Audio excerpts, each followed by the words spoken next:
अस्सलाम नाज़रीन, Sindh online TV में भलीकार आवां है मोहम्मद पहर शामिल करूं था हिन वक्त जो खबरों। नाज़रीन, पटियाणी में निकंदड़ रेती बजरी पत्थर जा धिक्का दाबे जी वासियुनि लाइ अज़ाब बणिजी विया आहिनि। रेती निकिरण करे इलाक़ाई ज़मीनूं बंजर थी वियूं आहिनि। सिंध ऑनलाइन टीवी दाबेजी जी रिपोर्टर दानी अब्बासी जी ख़बर मूजिब बजरी निकिरण सबब जर्ब हेठि थी वियो आहे, जंहिं करे पाणी जो बहिरान पैदा थी वियो आहे। होॾां ॻोठाणा रस्तनि ते डंपरनि जे दज़ सबब केतिरनि ई बीमारियुनि में विकोड़जी विया आहिनि।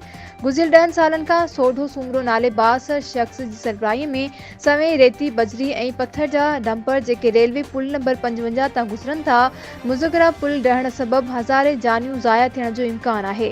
जॾहिं त स्टेशन मास्टर दाबेजीअ खां साफ़िन धिकनि बाबति पुछा कई त स्टेशन मास्टर चयो त असां कंट्रोल मैसेज पंहिंजे ऑफिसरनि खे कयो आहे।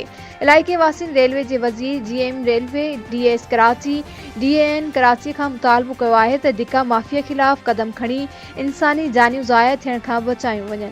वधीक ख़बरुनि अपडेट्स जे लाइ ॾिसंदा रहो सिंध ऑनलाइन टीवी।